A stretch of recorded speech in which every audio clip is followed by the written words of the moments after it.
Señores televidentes, señores periodistas, muy buenos días. A continuación, el doctor Humberto de la Calle Lombana, jefe del equipo negociador, y el doctor Sergio Jaramillo Cara, alto comisionado para la paz, harán una explicación de los acuerdos logrados hasta el momento en La Habana, Cuba. Doctor Humberto de la Calle, muy buenos días. Buenos días a todos. Realmente, mil gracias primero por su presencia, señores de los medios de comunicación, y un saludo también a las ciudadanas y ciudadanos que siguen esta conversación, que más que un debate es una conversación y una gran oportunidad para esclarecer las críticas que han surgido recientemente sobre lo acordado en La Habana. En efecto, en particular, el Centro Democrático ha presentado un documento con una serie de apreciaciones y en un ejercicio de transparencia que yo creo que es conveniente para la democracia colombiana. Hoy vamos a brindar una primera respuesta de fondo sobre los temas que hay allí consagrados y nos comprometemos a que muy pronto, en 1 o 2 días, entregaremos un documento mucho más completo, detallado, dirigido a cada una de las cuestiones, de las llamadas 52 cuestiones que han sido planteadas para conocimiento de la opinión pública. En ese documento del Centro Democrático, que nosotros agradecemos porque nos parece que es una muy buena oportunidad para esta discusión, encontramos, por un lado, inquietudes legítimas. Encontramos también críticas que siempre son bienvenidas. Eso lo hemos reiterado durante los meses de conversaciones en La Habana. Estamos atentos a las críticas y las recibimos con cuidado, las estudiamos, las valoramos. Pero también tenemos que decir con toda franqueza y con respeto, claro, pero hay afirmaciones absolutamente equivocadas. Hay objeciones basadas en elementos que no están incorporados en el acuerdo, que no han sido pactados jamás. Por lo tanto, en ese proceso de esclarecimiento, yo comenzaré por decir las 4 cosas fundamentales y luego vamos a ir con toda calma, detalladamente, a desarrollar los puntos iniciales que quiero plantear. Mil gracias de nuevo a todos y a las personas que nos siguen por televisión y radio. Entremos ahora sí en materia. Y como lo prometí, los 4 elementos centrales de lo que vamos a decir es lo siguiente. En primer lugar, nada de lo pactado conduce a un proceso de colectivización de la tierra. Hay que decir que las normas sobre expropiación y extinción del dominio, sobre las cuales se basan las críticas, están vigentes hace muchos años. Y de verdad nadie podrá decir en Colombia que esas leyes han producido la llamada colectivización socialista del campo. A esas leyes vigentes no se les ha cambiado una coma en lo acordado en La Habana. Eso me hace pensar que, honestamente, los ataques del Centro Democrático en realidad no son realmente contra lo pactado, son ataques a la legislación vigente que rige desde el siglo pasado. Ese es el verdadero sentido político de sus críticas. El Centro Democrático no tiene un problema con el Acuerdo de La Habana, tiene un problema con legislación que viene desde el siglo pasado. Parte esencial del acuerdo al que se llegue, segundo punto, es la dejación de armas. Esto es inequívoco, no hay lugar a equívoco de ninguna naturaleza. No habrá paz armada. La implementación de los acuerdos, la consecución de la paz mediante el desarrollo de los mismos exige el cumplimiento integral y simultáneo de todas las obligaciones contraídas, entre ellas la dejación de armas. Repito, no habrá paz armada y esta es una de las diferencias sustanciales de este acuerdo en relación con intentos frustrados en el pasado. Tercer punto, lo acordado sobre drogas y cultivos ilícitos hace énfasis en la sustitución voluntaria con participación de las comunidades. Si esa erradicación voluntaria no es viable, hay lugar a la erradicación forzada manual. Pero hacemos claridad, este es realmente uno de los puntos donde hay una equivocación profunda en las llamadas 52 objeciones. El Estado se ha reservado el derecho a fumigar en casos excepcionales. Ahora bien, las FARC, dentro de lo acordado, se comprometen, como ya se dijo, por una parte, y aquí voy a citar textualmente, a contribuir de manera efectiva, con la mayor determinación y de diferentes formas y mediante acciones prácticas, con la solución definitiva al problema de las drogas ilícitas. Y en segundo lugar, por otra parte, y también cito entre comillas el acuerdo, a poner fin a cualquier relación que en función de la rebelión se hubiese presentado con este fenómeno. No es cierto, por tanto, que no haya compromisos de parte de las FARC. El punto de participación política lo que busca es ampliar los desarrollos democráticos que están vigentes. Nosotros partimos de la base de que hay un profundo desarrollo democrático en Colombia, que esta es una democracia actuante, pero esos avances pueden y deben ser perfeccionados, buscando una mayor inclusión, una mayor limpieza y autenticidad en los procesos electorales, buscando la apertura hacia nuevos movimientos, la inclusión, además, de zonas excluidas a consecuencia del conflicto. Por lo tanto, en relación con lo que acabo de decir, las circunscripciones transitorias de paz no son para darle cupos a las FARC, no es cierto, son para comunidades que no han podido obtener la representación que se merecen, porque el conflicto lo ha impedido. Si las FARC, desarmadas, a través de un partido o movimiento, desean participar en política, claro que se les brindarán las garantías necesarias, ese es el propósito de una conversación. Ahora, también las FARC deben asegurar las garantías a la sociedad colombiana. Quien participa en concreto, los miembros de las FARC, en ese ejercicio de la política, quién puede participar, es algo que debe resolverse dentro del marco de la justicia transicional y que aún no ha sido resuelto. Allí tenemos los 4 pilares, entonces, de lo que pretendemos desarrollar ahora. Y comienzo con el primero. Las características, vamos a profundizar sobre la reforma rural integral. Reiteremos lo siguiente, el objetivo de la reforma rural integral es la transformación estructural del campo mediante la creación de condiciones de bienestar para la población rural. Se trata de cerrar la brecha histórica entre lo urbano y lo rural. Por lo tanto, no es una anticuada reforma agraria de mediados del siglo pasado, basada en la simple distribución de tierras desnudas, sino un esfuerzo completo, integral, que busca asegurar la supervivencia digna de la familia campesina y mejorar la productividad del campo. Eso nos permite entonces entrar ahora a tratar algunas de las falacias, particularmente aquella que pretende decir que lo acordado busca la colectivización, el socialismo en la explotación de la tierra. No es cierto.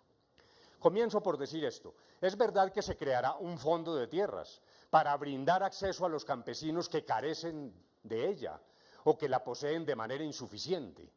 Este fondo se nutrirá principalmente de tierras en manos de narcotraficantes y corruptos o de personas que mediante el fraude le han arrebatado terrenos baldíos al Estado.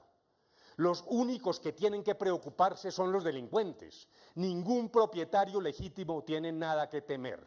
Es falso, totalmente falso, que el acuerdo haya modificado, como lo dije, las normas sobre expropiación o sobre extinción del dominio. Las normas que regulan estas materias están vigentes desde hace años. Ya lo dije, desde el siglo pasado.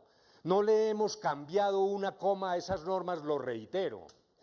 En efecto, la principal fuente de tierras para el fondo provendrá de la recuperación de las que hoy son poseídas mediante el delito.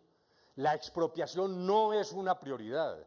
Creemos, con fundamento en investigaciones de expertos, en cifras serias, que la extinción judicial y la recuperación de baldíos de la nación indebidamente adquiridos satisfacen en la mayor proporción las necesidades de tierra para el fondo. No estamos pensando en que esta es la expropiación con bonos del Estado sin indemnización. Eso no está en la mente del gobierno ni ha sido plasmado en los acuerdos. La primera fuente, lo digo, proviene de la ilegalidad. Pero el hecho, repito, es que esas normas sobre expropiación no se han modificado en el acuerdo. Esto lo digo de manera categórica. Obviamente, ello implica que la expropiación, si remotamente hay que utilizarla, por ejemplo, en zonas de gran microfundio, es posible que haya que reintegrar parcelas, se hará mediante el pago de indemnización al valor comercial, como ocurre en todo el mundo occidental. Y esto incluye la expropiación por vía administrativa, que por su lado es una figura existente hoy en el artículo 58 de la Constitución. Nosotros no nos hemos inventado la expropiación por vía administrativa, son normas anteriores al acuerdo. Y en cuanto a la extinción del dominio, podemos decir lo siguiente. En la legislación vigente existe la extinción judicial para las tierras adquiridas con recursos ilícitos y la recuperación de baldíos apropiados de manera fraudulenta. Ese es el principal instrumento acordado, pero las normas que lo regulan tampoco han sido modificadas por el acuerdo, simplemente se mencionan como una herramienta vigente. Y en cuanto a la extinción administrativa del dominio para tierras inexplotadas, esta figura ha estado vigente desde hace más de 80 años. Luego fue refrendada por la Ley 160 de 1994. El acuerdo no cambia un solo renglón de esa ley. Luego es una falacia sostener lo contrario. Es absolutamente falso que en el acuerdo se hayan pactado instrumentos para la colectivización de la tierra. Ahora bien, con toda sinceridad, lo que sí tenemos que decir con claridad es que a juicio del gobierno, como lo acaba de señalar la Misión Rural, la desigualdad en la distribución de la tierra en Colombia es elevadísima. Esa es una realidad. Creemos firmemente que brindar acceso a los pobres a la tierra y erradicar la ilegalidad en la apropiación de la misma es un imperativo, es una tarea que no da espera, que es conveniente para Colombia. Y esto estamos dispuestos a defenderlo, esta idea la defenderemos en los escenarios de la democracia. Por lo tanto, no se justifica tenerle miedo a la reforma rural integral, por cuenta de la figura, y aquí paso a las zonas de reserva campesina, que han sido también materia de una gran discusión. Las zonas de reserva campesina son una figura de asociación, una figura más de asociación, entre otras, que está en la ley y que existe hace 20 años. El acuerdo no modifica ni predetermina nada de esta figura. Apoyar el acceso a la tierra y los planes de desarrollo, también en las zonas de reserva campesina, es una forma de fortalecer las comunidades rurales. Nosotros tenemos en mente las comunidades rurales. En un escenario de construcción de paz, esto, por supuesto, no es una amenaza, es sinónimo de bienestar para quienes habitan en el campo. Y viene ahora luego el problema de la coexistencia de distintas formas de explotación de la tierra, porque lo que se ha dicho en el documento de las 52 objeciones es que vamos a impedir el desarrollo cegando cualquier posibilidad de grandes inversiones en agroindustria. Eso no es cierto. Y vamos a puntualizarlo. Es cierto que en algunas zonas el desarrollo moderno exige grandes inversiones en extensas plantaciones y en eso estamos de acuerdo con el Centro Democrático. El acuerdo, por su parte, hace énfasis en la economía familiar y campesina, pero no impide que se satisfaga esa necesidad del desarrollo moderno, ya que explícitamente prevé que la agroindustria y la economía familiar y campesina pueden coexistir, y lo dice literalmente el acuerdo. Aquí me permito citar entre comillas: el papel de la economía campesina se atiende, cito, en coexistencia y articulación complementaria con las otras formas de producción agraria, en articulación complementaria. Por lo tanto, no es cierto que se le esté negando las posibilidades a la agroindustria. Es más, en el comunicado conjunto que firmamos el día en que ambas partes logramos un acuerdo, comunicado suscrito por ambas partes, se señala que esta coexistencia se asume, y aquí también voy a citar entre comillas, de cara al proceso de globalización económica. Hay aquí pues una nueva afirmación que contradice de manera clarísima la verdad de lo pactado.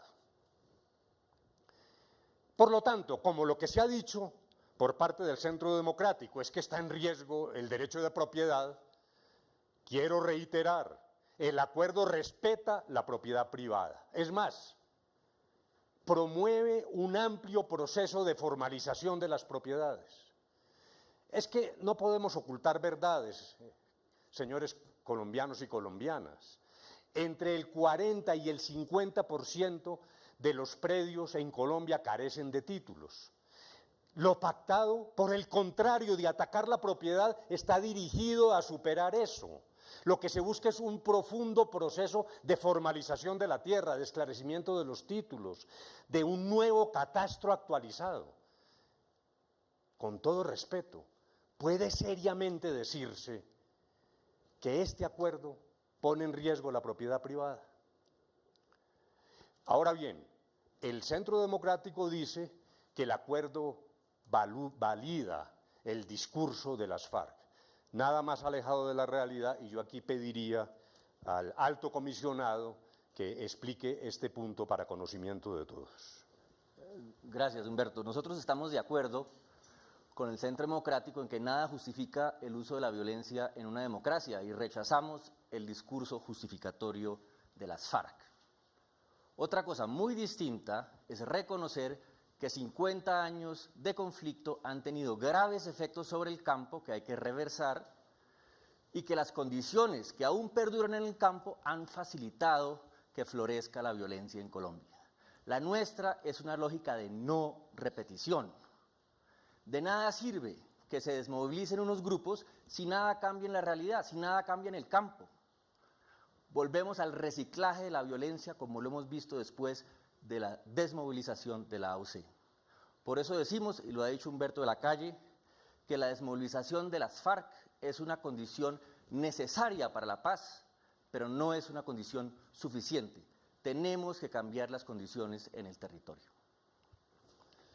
Bueno, permítanme ahora que, hombre, yo sí quiero contarles una curiosidad que encuentro en el documento. Ese documento del Centro Democrático toma la expresión el trabajador agrario. En el acuerdo usamos la expresión el trabajador agrario. Y el Centro Democrático critica la utilización de esa palabra, porque dice que eso coloca como beneficiario de la reforma a personas en forma ilimitada, le da un alcance ilimitado a las medidas contra la propiedad rural, que la prueba de eso es la utilización de esa expresión. ¿Cómo les parece que la expresión trabajador agrario es la que usa nada menos que la propia Constitución? Es la Constitución la que, al tratar el tema campesino, utiliza esa fórmula. Esta es una nueva crítica verdaderamente exótica e infundada. Pero continuando en esta línea, ahora quisiera pedirle a Sergio Jaramillo también que trate el tema de las organizaciones comunitarias, del uso del suelo, porque lo que se ha dicho es que esto es un gesto que tiende a darle la mano al terrorismo, que esas comunidades van a ser manipuladas por los terroristas, que el uso del suelo implica una especie de planificación centralizada y que las FARC van a terminar diciendo qué se cultiva en cada parcela de Colombia. Sergio, por favor. Sí, Humberto, a nosotros francamente nos sorprende la desconfianza que muestra el documento del Centro Democrático con la gente en Colombia, con los campesinos de Colombia, como si todos se dejaran manipular por las FARC. Nosotros decimos, primero, el gobierno confía en la gente. Segundo, todo esto se va a hacer sin armas, sin la posibilidad de que haya coerción sobre organizaciones campesinas. Y tercero, en todas partes del mundo está probado que si uno quiere reactivar el campo, tiene que promocionar la asociatividad, el cooperativismo, la economía solidaria, lo dice el Banco Mundial, lo dicen todos los expertos y eso es lo que está en los acuerdos. Ahora, esta idea de la manipulación de las comunidades la asocian con la manipulación del uso de la tierra y dicen que además se ha acordado que va a haber una planificación central del uso de la tierra, como si regresáramos a un régimen de los años 60 o incluso del mundo socialista, en donde desde las capitales se decide que aquí se planta maíz y allá frijol, etcétera. Eso no es así, eso no es así.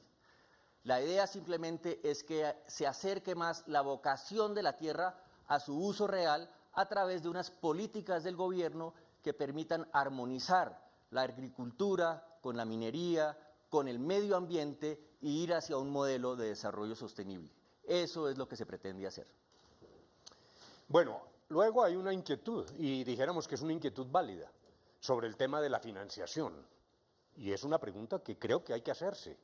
Y en ese sentido agradecemos que se haya hecho. También le pediría a Sergio que nos dijera algunas ideas y reflexiones sobre el problema de la financiación en general del acuerdo y sobre este punto 1 en particular. Aquí cabe decir dos cosas muy sencillas. La instrucción del presidente de la República ha sido todo lo que él apruebe, que nosotros acordemos en La Habana, tendrá financiación garantizada. Esa es la posición del gobierno en La Habana. Y segundo, Colombia es hoy un país de ingreso medio que puede revisar sus prioridades y que tendrá muy probablemente una importante cooperación internacional a la hora de poner en marcha estos acuerdos que van en beneficio no solamente de todos nosotros los colombianos, sino de la región y del mundo entero. Bueno, ahora, como había señalado en el resumen inicial, ha habido una gran discusión sobre zonas de reserva campesina. Entonces, quiero regresar a ese punto ahora en detalle para aclararlo. Decir que se le entrega al terrorismo la definición de tales zonas es absolutamente falso, es falso. Las zonas de reserva campesina fueron creadas por ley desde 1994. El procedimiento para la constitución de estas zonas está en cabeza de entidades del Estado. Eso no ha sido modificado.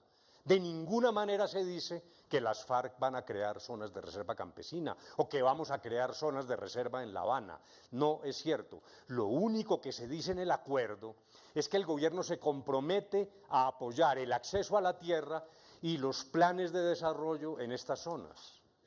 Decir que serán corredores estratégicos de las FARC no solo es contraevidente, repito, eso no lo dice el acuerdo ni lo insinúa.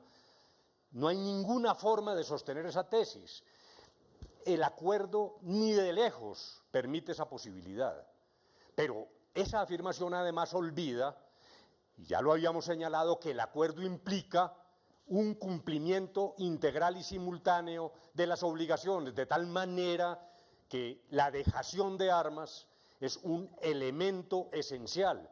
Por lo tanto, pensar que esas zonas sirven de corredor de terroristas armados es inviable, es imposible, no está en la mente de nadie. Estamos hablando de la finalización del conflicto y por lo tanto de la dejación de armas. Y eso me permite entrar entonces en el tema de dejación de armas, porque lo que se ha dicho por parte del Centro Democrático es que aquí vamos a estar varios años buscando implementar los acuerdos y las FARC con sus fusiles amenazando a la sociedad colombiana, y eso no es cierto. En el acuerdo general para la terminación del conflicto y la construcción de una paz estable y duradera, que pertenece a la fase secreta que presidió Sergio, las FARC aceptaron por primera vez en su historia discutir el proceso de dejación de armas. Ese es el término técnico que se ha usado para estos procesos, afuera y en Colombia, por ejemplo. Una sola cita, un solo recuerdo. En marzo de 1990, Carlos Pizarro, el comandante en ese entonces del M-19, dijo, y esto lo voy a citar entre comillas, el M-19, en manos de su comandante, hace dejación de la última arma que tiene en su poder, y cierro aquí las comillas. Por supuesto que la construcción de paz bajo una veeduría armada de las FARC es inadmisible. y por eso esa visión quedó excluida del Acuerdo General de La Habana del 2012. En todo caso, el punto no ha sido aún discutido, no ha sido discutido en este momento y al contrario, estamos poniendo en marcha una subcomisión con presencia de militares activos para trabajar justamente en ese tema, mirando hacia el futuro de la terminación del conflicto. Cualquier interpretación sobre el proceso de dejación de armas es pura especulación, es imaginación. Garantizamos que no habrá una especie de paz armada en Colombia, no la habrá. El siguiente punto que estamos tratando se refiere al de drogas ilícitas. El Centro Democrático dice que en el acuerdo el gobierno no obligó a las FARC a reconocer lo que todo el mundo sabe, que son narcotraficantes, dice el Centro Democrático, y que han financiado su violencia contra el pueblo colombiano con los recursos del narcotráfico. Vamos a contestar eso. Primero, no es cierto, no es cierto. En primer lugar, el acuerdo entre el gobierno y las FARC reconoce, y permítame nuevamente, no es por fatigarlos, que cite entre comillas, reconoce que el cultivo, la producción y comercialización de las drogas ilícitas también han atravesado, alimentado y financiado el conflicto. Ahí hay un reconocimiento, cierro ahí las comillas. De la misma manera, el gobierno y las FARC acordaron, nuevamente comillas y me excusan, que la construcción de una paz estable y duradera supone la disposición por parte de todos a contribuir con el esclarecimiento de la relación entre el conflicto y el cultivo, la producción y la comercialización de drogas ilícitas y el lavado de activos derivados de este fenómeno para que jamás el narcotráfico vuelva a amenazar el destino del país, y ahí cierro las comillas. Luego, es claro el reconocimiento y es claro el propósito de contribuir al esclarecimiento del fenómeno del narcotráfico, al esclarecimiento del paramilitarismo y probablemente también a figuras políticas que han tenido relación con el narcotráfico. Pero vamos más allá. Las mismas FARC, directamente y claramente en el acuerdo, asumieron el compromiso, cito nuevamente, de contribuir de manera efectiva, con la mayor determinación y de diferentes formas y mediante acciones prácticas, con la solución definitiva al problema de las drogas ilícitas. Cierro comillas. No es cierto, por tanto, que el gobierno no haya hecho exigencias. Y por otra parte, también las FARC hablan y se comprometen a, cito de nuevo, poner fin a cualquier relación. Pido atención sobre esto, poner fin a cualquier relación que en función de la rebelión se hubiese presentado con este fenómeno, cierro comillas. Esto es absolutamente categórico y contundente y por lo tanto no son ciertas las afirmaciones que se han hecho. Las formas particulares que tomen estos compromisos aún no se han discutido. En todo caso, luego de la firma del acuerdo final, las FARC tendrán que responder por estos compromisos ante el gobierno y ante la sociedad colombiana, para lo cual en el punto 6 se acordarán los mecanismos de verificación y seguimiento de lo acordado. Ahora bien, ¿cómo funciona en las comunidades? ¿Cómo funcionan los pactos de sustitución? ¿Qué espacio hay para la erradicación manual forzada? ¿Y cuál es el problema de la fumigación? Es algo en lo que quisiera que el alto comisionado diera una explicación. Gracias, Humberto. Quien lea el documento se lleva la impresión de que el acuerdo, el documento del Centro Democrático sugiere que el acuerdo renuncia a la erradicación de cultivos, la debilita y renuncia en general a la lucha contra el narcotráfico. Eso no es cierto, eso no es cierto. Lo que hace el acuerdo es poner primero las cosas en su lugar. No nos parece útil ver el problema del consumo de drogas o ver el problema del cultivo de coca desde la óptica de la lucha contra el narcotráfico. Más efectivos somos si ponemos cada cosa en su lugar. Y, en segundo lugar, El cómo se hace la erradicación también cambia porque vamos a estar en un escenario precisamente de construcción de paz y sin conflicto. Eso nos permite poner en marcha por primera vez en Colombia un gran programa nacional de sustitución de cultivos y desarrollo alternativo, un programa nacional que además contará con la participación muy activa de las comunidades y tendrá un enfoque de desarrollo rural en el marco de la reforma rural integral que ya explicó Humberto de la Calle. Eso es lo que se puede hacer en un país sin conflicto, trabajar con la gente para que conjuntamente autoridades y comunidades construyan planes de sustitución en sus municipios que no solamente resuelvan el problema de la coca, sino que transformen esos territorios y le den una vida mejor a la gente y la integren al país. Ese es el objetivo. Los pasos no los vamos a describir acá, pero comienzan con un acuerdo de sustitución. No es cierto, como dice el documento, que previamente el gobierno tiene que haber puesto en marcha todos estos programas para que se erradique eso. No es así. Se parte de la base de un acuerdo entre el programa y las comunidades, que cada quien tiene que cumplir. El programa tiene que empezar con su apoyo a las comunidades, por supuesto, y las comunidades tienen que comenzar inmediatamente a erradicar. Esa es la base del acuerdo. Y si alguien, como desafortunadamente ocurre, si hay familias que deciden no participar del acuerdo o del programa, el gobierno se reserva, en primer lugar, la posibilidad de erradicar manualmente, esto es acordado con las FARC, erradicará manualmente al que no participe, y en aquellas situaciones donde no sea posible erradicar manualmente, se reserva la posibilidad de asperjar, que si todo sale bien no va a ser necesario, pero esa posibilidad va a existir para esos casos, como lo explicó Humberto de la Calle.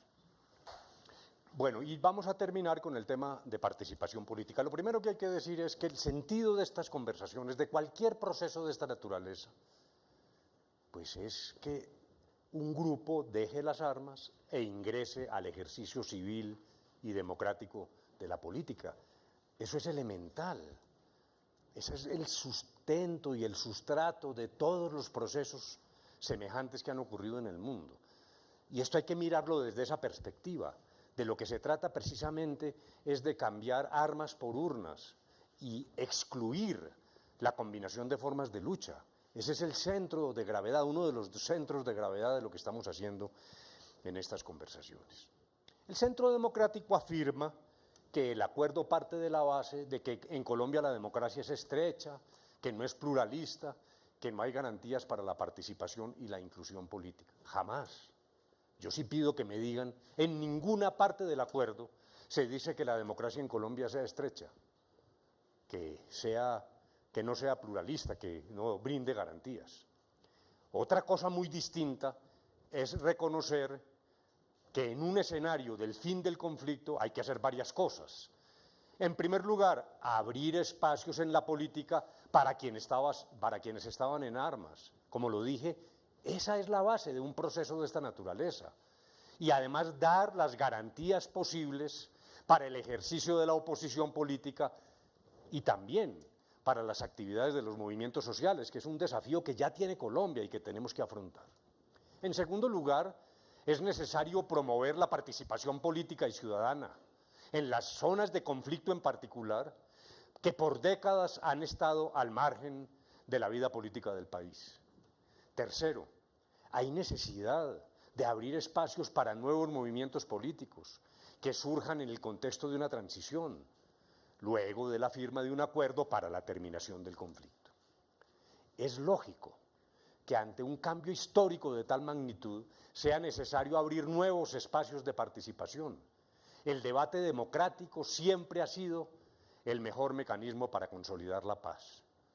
Reconocer eso no es decir que la democracia es estrecha, pero tampoco podemos ocultar que es susceptible de mejoramiento y que tenemos problemas en el ejercicio de la política de los colombianos. La condición necesaria, por supuesto, para la implementación de todas las preguntas, para la implementación de todo lo anterior, es como lo dice el acuerdo en el punto 2, la dejación de las armas y la proscripción de la violencia como método de acción política. Miren ustedes esta frase que me parece que es suficientemente indicativa y creo que no habría que profundizar mucho más allá, entre comillas. La firma e implementación del acuerdo final contribuirá a la ampliación y profundización de la democracia en cuanto implicará la dejación de armas y la proscripción de la violencia como método de acción política para todos los colombianos. Luego ese es el elemento central, el faro, el propósito de los acuerdos. No estamos demeritando la sociedad colombiana y su democracia, sino ampliando los horizontes y sus confines en lo que hemos llamado una nueva apertura democrática. Ahora bien, se tratan temas relacionados con el régimen electoral, pero se dice en este documento que la revisión integral del régimen electoral se está haciendo solo con unos terroristas y que debe hacerse con todos los partidos en democracia. Claro, estamos de acuerdo. Por favor, así lo establece el acuerdo. En el punto 2.34 acordamos, y cito, que una reforma, entre comillas, una reforma del régimen y de la organización electoral, la cual se llevará a cabo bajo la dirección de una misión electoral especial conformada por expertos de alto nivel que presentarán sus recomendaciones con base en buenas prácticas nacionales e internacionales y en los insumos que reciba de los partidos y movimientos políticos, los insumos que reciba de todos los partidos y movimientos políticos, de todos. Y lo mismo lo decimos respecto del Estatuto de la Oposición. El Estatuto de la Oposición se formuló en el año 91 y no ha sido posible llevarlo a la práctica.